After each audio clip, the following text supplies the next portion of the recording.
Hi, I'm Ben. Welcome to my book corner. We're reaching the end of Transgender Awareness Week of 2023, and I want to talk to you about a book that, straight out the gate, I'm going to say for me this is a 5-star read, and I think you should certainly look into the possibility of reading it. There are a couple of caveats there, but I'll get into those in a moment, and that book is by Andrew Joseph White. Is Hell Followed With Us. This came out in June of 2022 and sits at around 400 pages in length. And in terms of the caveats, I'm going to read, and I don't normally do this, a letter from the author, which is actually at the start of the book. And then I'm going to go into a little bit more detail on a pinned comment by Andrew on the reviews page on Goodreads for this title that he's pinned him and typed himself. If you set a fire, you're going to inhale some smoke. I'm all for setting fires and burning whatever will catch flame, but I encourage you to be careful when you pour on the kerosene. This book contains depictions of graphic violence, transphobia, domestic and religious abuse, self-injury, and attempted suicide. Hell Followed With Us is a book about survival. It is a book about queer kids at the end of the world trying to live long enough to grow up. It is a book about the terrible things that people do in the name of belief and privilege. So if any of these topics above will burn you, I respect your decision to step away. Actually, I admire you. I've never been so careful. But if you've stepped even closer, close enough that you can feel the heat on your cheeks. I wrote this book for a few reasons. Because I wanted more stories about boys like me. Because I was angry. Because I still am. But mainly, I wanted to show queer kids that they can walk through hell and come out alive. Maybe not in one piece. Maybe forever changed. But alive and worthy of love all the same. That's what you'll find here. Terrible things, survival, love, and a future worth fighting for. Sharpen your teeth. Take up your fire. Let's do this. So that gives you an idea of where this story kind of comes from, or at least the themes of this story kind of come from. And when I say that I highly recommend this, I really do. However, I'm going to go into a slightly more focused version of the content warning because I think this is something that you do need to be aware of.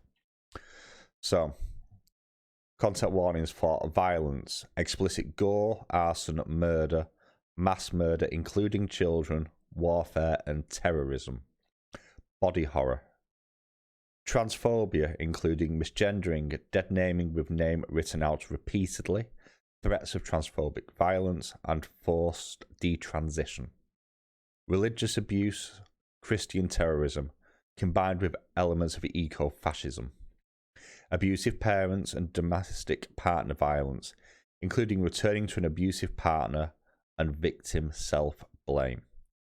Self-injury, including attempted suicide of a side character, and emetophobia, vomiting, warning throughout. So, if that doesn't give you enough warning, this is a very dark book, but well worth the read. As always, we're going to start with the story. We'll move into the characters, the world building, and the presentation before I give my final thoughts at the end. So let's just dive into this. So Hell Followed With Us is a story about the end of the world. It is a story about religious fundamentalism. It's a story about political extremism. It's a story about control. It's a story about finding your family. It's a story about finding yourself and being comfortable with that. It is a story about deep, deep trauma. And it is the story of Benji. Benji is the son of the sort of high cleric for the angel movement in Akron, Pennsylvania. And at the start of the book, he's running away. And with his dad. And during this goes slightly wrong, and he is captured and is being taken back to the church, for want of a better word. I say church, what I mean is cult. On the way back, his escort, inverted commas, is assaulted. They're all killed. He's the only survivor, and he's taken in by a ragtag group of survivors from outside the church. Now, the key things to talk about to do with the angel movement based in New Nazareth, as the place is named here. A couple of years before the start of the story, a group of religious fundamentalists called the Angel Movement unleashed a horrific bioweapon on the world called the Flood, as they believed that the earth had to be cleansed of humanity, for we had disappointed God once again. So almost like a Noah's Ark situation, but with a bioweapon instead. And this killed almost the entire population of the planet. Many of them were turned into hulking abominations of flesh as this virus tears through their bodies and creates these slightly controlled, and there's a key point there, monsters that are helped and used to help hunt down the remaining survivors that have not converted to the movement.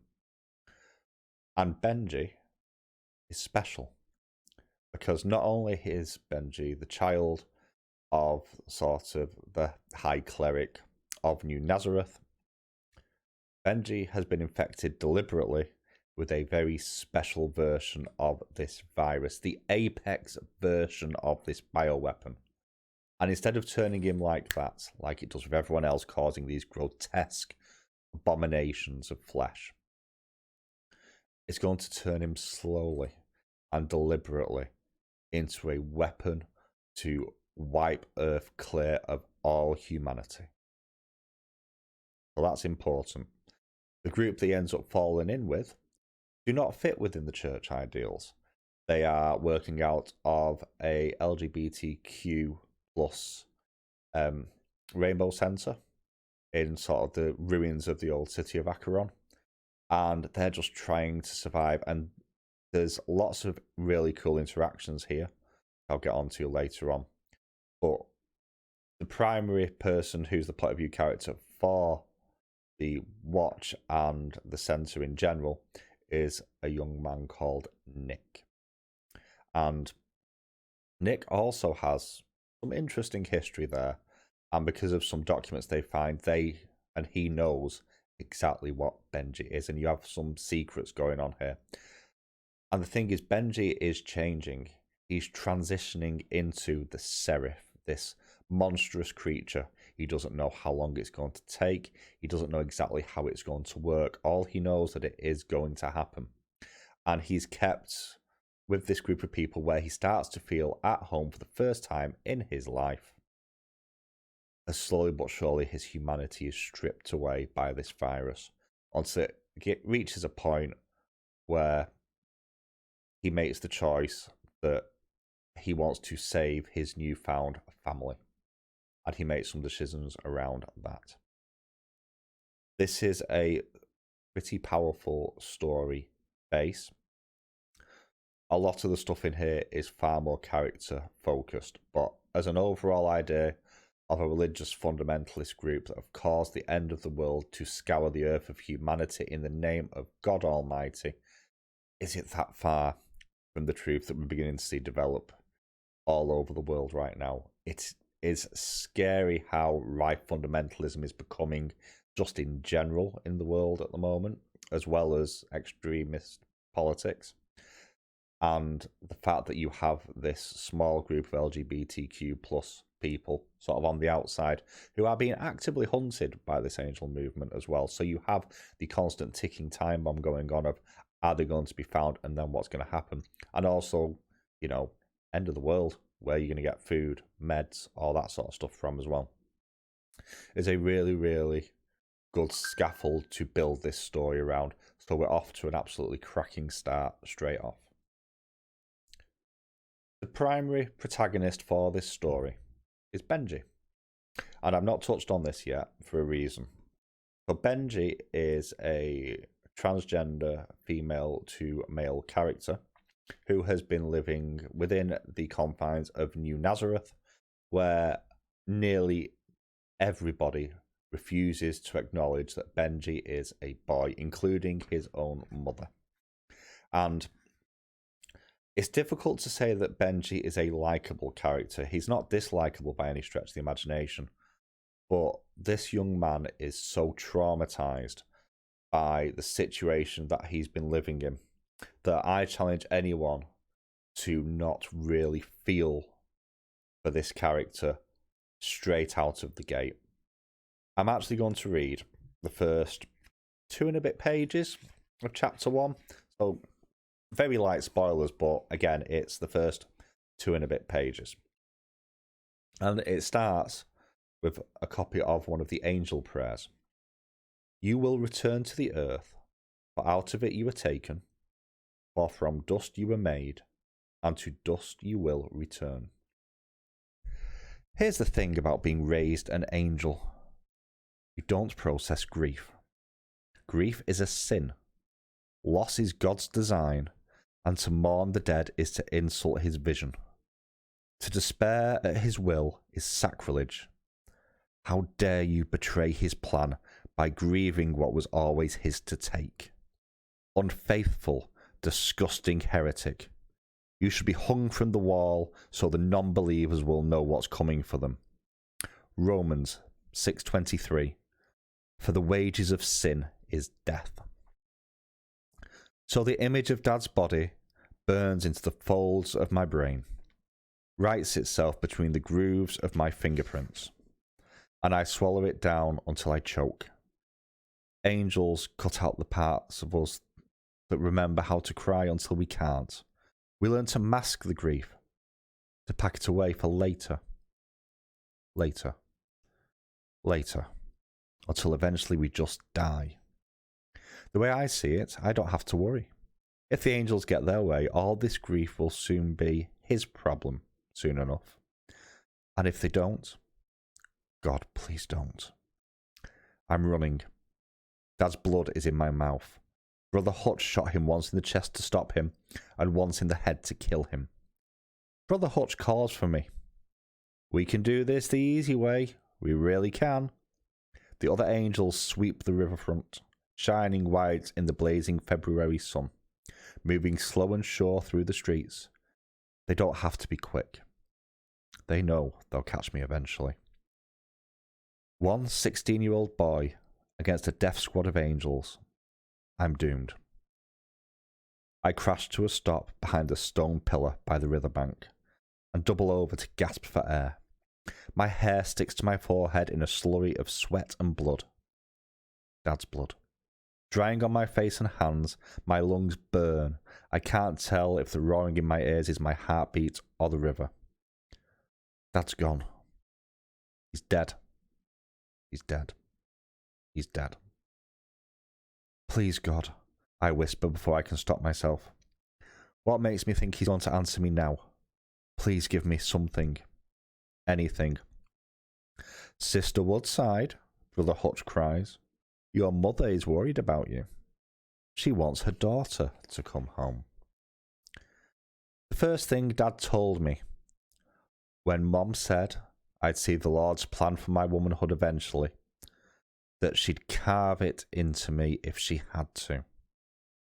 He told me I'm a man, and I fought for it, and nobody can take it from me. And that, in those, it's pretty much 2 pages, because it's only the top of page 3 that I reached to then, sums up the horrific nature of Benji's life up to this point. As the book starts, he's trying to escape so he can just be a normal boy. And the one person who recognised that and tried to help him dies in front of him, and the viscera covers Benji himself. And obviously you're going to get some a little bit of trauma from that, let's put it mildly, on top of everything else that's gone before. And it's that line of, she'll carve my womanhood into me, that made me so angry straight out of the blocks with this, and all I wanted to do was throw my arms around Benji and try and protect him from these monsters that were coming after him, and there's no other word for them. Now, from here, obviously Benji gets captured and then gets liberated, and this is where things take a turn kind of for the better, because he ends up in this Rainbow Center with lots of different LGBTQ plus people, and the first thing he's asked pretty much by one of them is, what are your pronouns? And when I first read it, it sounded off, because it's not something you really hear that often. It's not a question people get asked quite straight out the gate.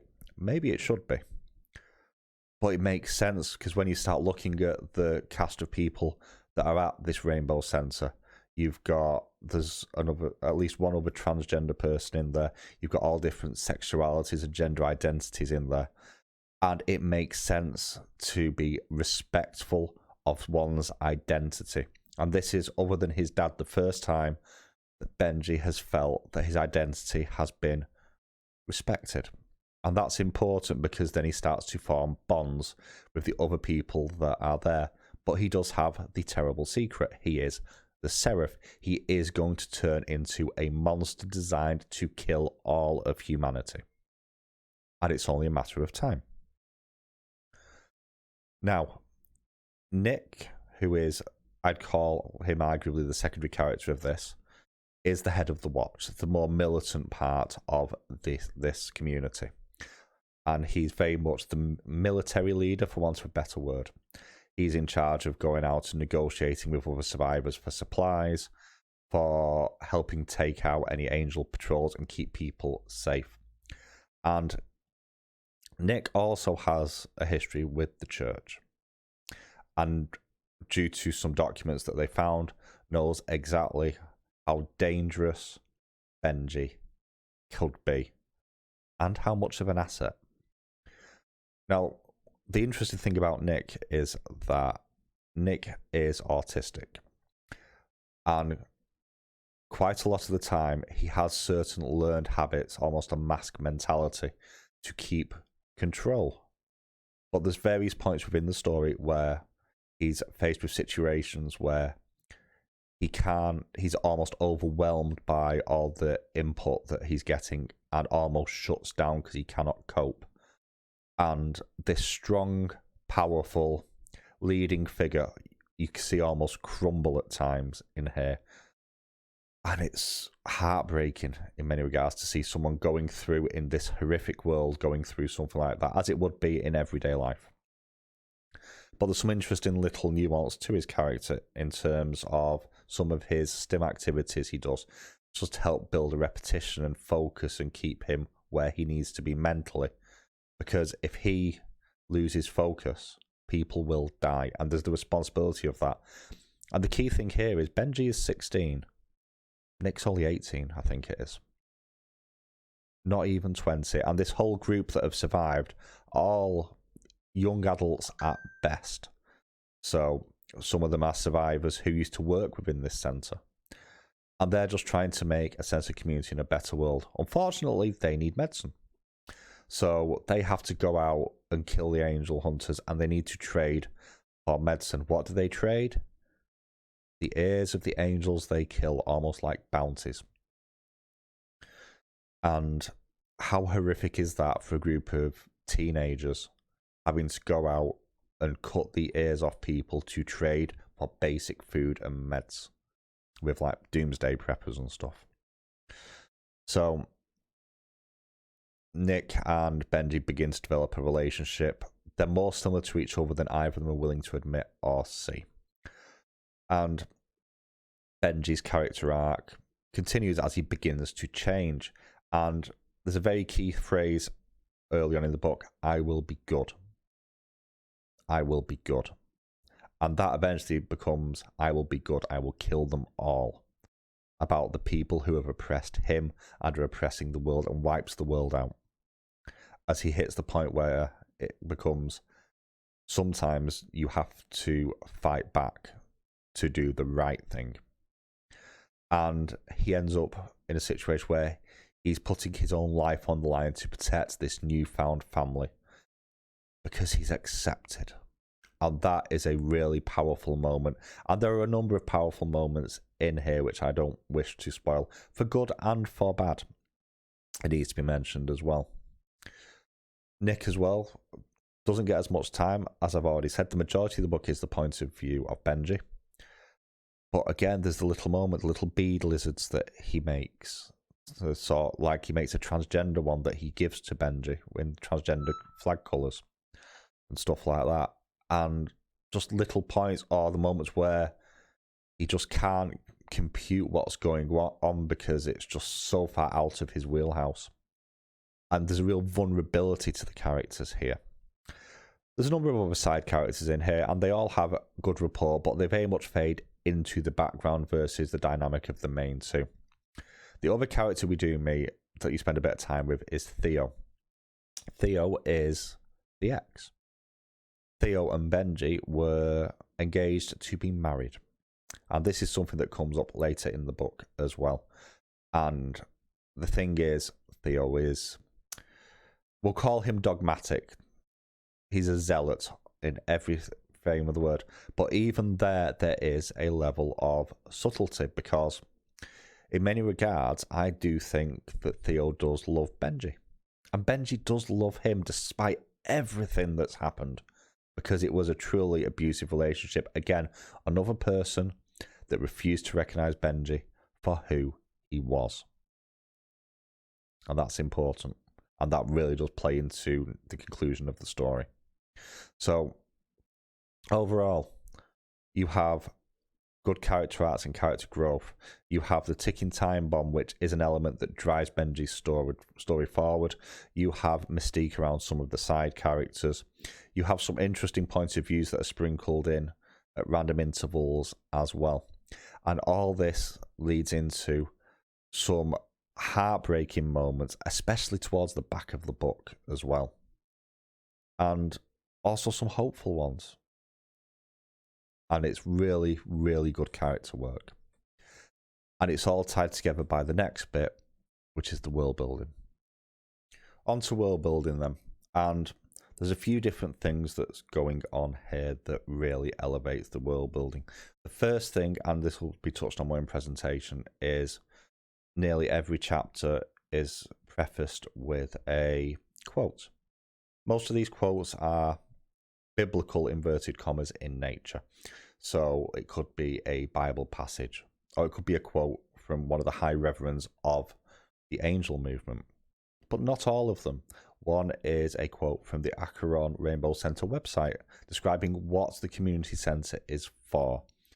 There is another one that is a speech being given at, I think it's the United Nations, I could be wrong on that, condemning the angel movement, admitting that the world needs change, but that is not the way to do it. And it really does give a sense of how radicalized the world was becoming before this event kicked in. And what is really, really interesting here is how the world is depicted. Because this is a world that had 9 billion people. There's the people who live in New Nazareth. We don't get a clear idea of how many live there, but a couple of hundred maybe at most. And then there's the two groups that you meet outside of there. The Rainbow Center kids, and I'm going to call them the Doomsday Preppers. I think they're called the Vanguard, who they trade with. And you'd be struggling for 40 people between those two groups in this, I want to say city, but I don't think it is. I get the impression, judging by the amount of time it takes to traverse the area, that this is maybe a large town at best, but it feels so deserted. Nothing moves. There's no mention of any animals. There's no mention of any people. They never bump into anybody other than angel patrols as they're traveling. Everything is abandoned, ramshackle, falling down, crumbling. The signs of nature with plant growth beginning to force its way through the concrete and the tarmac that has been unkept for a couple of years at this point. And it makes the world haunting and dangerous and suspenseful. Now, the other thing is, at various points it's mentioned, and it was mentioned in a quote as well at the beginning of one of the stories, that hanging corpses is a thing. So there's a major bridge over the river. It's the only way to get into Acheson County itself, away from the town. And on that bridge, there are corpses swinging in the wind. Not just corpses, though. These are flood-infected corpses, which means they're not quite dead enough. And then you have the flood themselves. And at first, they just appear like incredibly horrific stock monsters. But the further into the book you get, especially as Benji's arc continues with him transitioning into the Seraph, they have maybe not thoughts exactly, but they feel anguish and pain. These are monstrous creatures that shouldn't be there anymore. This is the remains of people that have amalgamated together in some places into something truly horrific. And they're all suffering. It's almost like a hive mind in many regards. And then on top of that, you've got little pieces of world building. So, for example, again at the Rainbow Center, they talk about the pamphlets that are still there, talking about things like STIs or gender realignment and sexuality and how to approach things.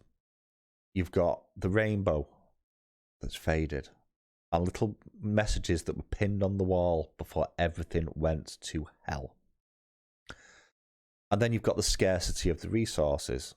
You know, they have to go and trade ears, and I think it's 10 initially, and they don't get anywhere near the supplies they need to last more than a couple of days. So then you've got the real threat of starvation going on, because there's nowhere in this place to grow food, because you're in a city or a big town at least, and the only way to escape is to get across the one bridge, and that one bridge has monsters on it. You ain't getting away, and the only other way to go is to New Nazareth itself and give up your free will to the fundamentalism. And the fundamentalism here is really, really well done as well. And it would be very, very easy for Andrew to have bashed religion in a way here, and it's actually more nuanced than that. It's made perfectly clear that this isn't really a religion, this is a cult. And a few of the kids at the Rainbow Center are religious. Some of them wear the cross, or they've got prayer beads, or various other things, which shows that religion is still a thing in its uncorrupted form. And this is just what extremism has done. And then later on into the book, you get more of a look at New Nazareth, and you get little flashbacks as well about how they educate, or in proper terms, indoctrinate the children into this life of almost martyrdom, because their lives do not matter. Because this is God's plan, and when you die, it's because God wanted you to. And again, it's bone-chilling in how this is presented, because there's moments in here where the people who are at the top, for example, Benji's mum, smiles at him with love after the virus has finished, or the flood has finished taking him. Smiles at him with love for the first time in years. How painful is that as a thought, that that's the only way your own parents looked at you with love, because they resented you before, because you wanted to be, or you identified as, I should say, and are a boy. You also have some various basic little bits going on. You have little nods to the status quo before everything went to hell. There's some really interesting conversation between a few of the characters. One of them is from a rich family, and he's a bit of a spiky character. Him and Benji do not get on at all. They hate each other until a certain point in the story. And at one point everything's just gone to hell, and he has a bottle of wine that was £400, and he's there going, my family wasn't rich. And another one's there going, I think morally we should just eat the rich because we need nutrients and stuff right now. It's like, I'm not rich. It's like, you've got a £400 bottle of wine there, dude. You're rich, sort of thing. Just a little bit of banter going on, and a little bit of lightheartedness that really does stick out. And the sense of community within the Rainbow Centre is such a bright spark in what is such a dark, dark world. But the world building would be nothing if it wasn't presented well. So let's jump into the presentation. Before I go back to talk about the presentation of the story, I want to talk about the presentation of the book as a whole. I have said before, I tend to buy, I cover buy books. And I had this book first recommended to me on Goodreads after I read, I think it was Some Bearer Trials back in January. And the cover, I saw the cover and decided I wanted the book. I'll be completely honest. This cover is a thing of absolute beauty. The picture doesn't do it justice. The eyes and the tank top on here are like a reflective copper metallic material. The actual cover itself is textured as well, with the actual title properly sort of stamped into the book rather than just being printed. And it is just an absolutely amazing looking cover. And shout out to, and I'm bad with names, so bear with me. So big shout out to Melia Parsol and Evangeline Gallagher, who designed the cover. This is beautiful, but it's not just because it's a good looking cover, but the imagery on here, where you've got the angel wings, which are a really important part of the story with the multiple eyes that links in. You have the chain running all the way around. You've got the blood splatters on the corner. And you've got the bleeding heart of somebody who has kind of not been allowed to love who they are. It's really powerful imagery, and I really, really do like it. It's amazing. On top of that as well, so the version that I've got is published by Peachtree Teen. And there's two things that this book's got. The first one is the first chapter of Andrew Joseph White's next book, The Spirit Bears Its Teeth, which I have not picked up yet. But it actually has a reading group study guide, well, a reading group guide for discussion questions in the back as well. So this was designed by Pat Scales, who is a former school librarian and an independent consultant. And there's just a few questions just to get you thinking about the book in general. And I really like this because even if you're not reading this as a group or with other people, just reading these questions can make you go back and reevaluate what you've read and think about them in a different way. So I'm going to give you two of them. The first one is, the writer says the novel began as a fit of rage. Discuss the rage, define allegory, debate whether this novel could be considered an allegory. And that's talking about where the book came from, not the book itself, which is really interesting as well. And then the last question that it asked, I think there's 10 questions in total, thereabouts, 9 questions, is discuss the quotations at the beginning of each chapter, draw a connection between the epigraphs and what happens in the chapter, which is going to lead me on to another point of the presentation, which is the chapter headers.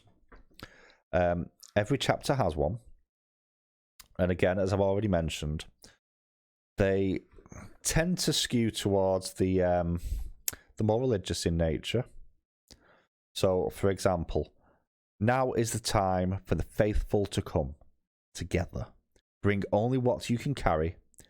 Bring only those you wish to save. The cloister order. So that is just before the flood was unleashed on the world. And every chapter starts with something like that. So, like, there's another chapter and it's, do you believe in God? I do. Please stop. There's so much blood, and it really catches the sense of oppression that this book is trying to get across, and oppression is a key theme in here. Now, the other thing worth mentioning is, whilst this book is nearly entirely told from the point of view of Benji, it's not completely told from that point of view, which is really, really clever. So you get the point of view from two other characters. The first one is Nick, and this is the first time when you get an inkling to Nick's history and how he feels about Benji and how he thinks Benji feels about him. And it sort of recontextualizes everything that's going on, because Nick is a person who has been living this side of life for considerably longer and has these responsibilities and feels the responsibility for those around him. And there's the juxtaposition of I like Benji to Benji is a weapon to Benji is a threat. And you have the sort of moral battle within him of, is Benji a person, first of all? And that's based on the fact that he is carrying the serif within him. No other reason. And you get the sort of moral battle about what is the right thing for him to do. And he, over time, gets closer. But the other character you get to see, and this isn't until quite late on in the book, is Theo. And Theo, as already mentioned, was betrothed to Benji before Benji ran away. And from what you've had up to this point, Benji still loves Theo. That is clear. Or is at least infatuated, almost locked into this abusive relationship in many regards. First love syndrome, you could say. And Theo comes across as a despicable person until you read his chapters, kind of, because he is a despicable person. There's no questioning that from the actions that have been portrayed already. But there's a nugget there of someone who actually probably really does love Benji, but through the eyes of fundamentalist church. And it's not clear whether the love is for Benji or for the fact that they're going to be married to the serif, the bringer of doom, whether it's a glory thing, which in itself is probably a sin, but we'll gloss over that. And that is a really interesting way to just skew the perspective a little bit and just add some more nuance, both to the characters around Benji, but to Benji themselves as well, as you're seeing them through another person's eyes, especially as he's going again through the transition from human to serif. The writing style as well is worth noting. This is quite a gruesome book in many regards, but it's not gruesome in the same way that the extreme horror books have been that I've read, but it still gets the same visceral feel across. The deaths and the abominations, the grace as they are called, are truly horrifying in the way they are described, but there's not much word count to that, and that is really cleverly done to evoke that sort of imagery. Is masterfully well written. Very economic storytelling in many regards. The pacing as well, this starts off, as you've already heard, absolutely hell for leather out of the gates. And then it drops down. And quite often what you'll have when you have something that starts up here and drops is that you have peaks and troughs, peaks and troughs. This doesn't really do that much. This has a gradual underlying, almost ticking bomb effect because of what Benji's going through with turning into the serif. And that adds a wonderful tension throughout all the thing, because it's very small changes. So he starts feeling sick more often. Then he notices blisters on his skin. Then something else happens and it gets worse and worse. And he's trying to hide this from the new community that he has found, where he's beginning to feel accepted for the first time in his life. And you have that fear coming through of, what will they do when they realise what I am? Which is ironic, because that's going to mirror exactly what he already went through when he was living in New Nazareth. The descriptions of the world as well, there's not a great deal of actual physical description for the majority of the world. but it somehow captures that sense of emptiness and haunting in a haunting way. And then when the extra detail is there, it makes those environments pop. So you've got, like, I was going to say cathedral, church is probably a better term, an old church that they have to go to. There's the Rainbow Centre itself. There's New Nazareth when they first walk through, and you get all the fields where they're growing food and stuff like that, that makes it pop against the desolation of the rest of the story. That, again, all links together with the character work and the basic story frame and the world building to make something truly, truly special. Already said that for me, this is a 5-star S tier must-read title. Now, again, with the caveat of check the content warnings, because there are some people that this book could trigger something from their past which is not good. And if you're one of those people, I would advise giving this a miss. But for anyone else, this is a challenging book to read. This is one of the most powerful books and most affecting books I have read in over a decade for me personally. Part of that is due to my personal beliefs, which I will touch on in a minute and try not to rant about the world in general too much. But this is a story that, first of all, the actual story itself is a solid one in its most basic of formats. This is the story of a boy running away from a place where he was dehumanized and abused to try and find somewhere where he can just live out his life as himself without judgment. Isn't that what we all want? Just to be happy and judgment free in our lives as best as possible. But not only that, you have the excellent world building, the sharp writing, the whole sense of tension throughout the whole story, the sense of hope when he eventually finds this community where he starts to feel at home, and as that hope gets whittled away, as the monster inside of him is slowly but surely coming out, and there's nothing he can do to stop it until he accepts it as part of who he is. This is a powerful book. It's also a warning. So, I've already touched on the fact that one of the big things here is that Benji was dehumanized. And dehumanization is the biggest theme throughout this in many regards, and it's quite subtly done. It's not obvious till you take a step back and think about it. Because this is a world where one very small niche group of people decided everyone else on the planet wasn't human anymore and didn't deserve to live. Because the only way you can kill 9 billion people is if you don't see them as people anymore. And that level of dehumanization has to start somewhere. Because at the end of the day, it shouldn't matter what your gender is, what your race is, what the colour of your skin is, what your sexuality is, what your age is, what your physical condition is, what your mental condition is. None of that should matter, because we're all people. That's it. All people. And yet, in this book, this is a world where most people have been dehumanized, and that starts by dehumanizing smaller groups of people and censoring information.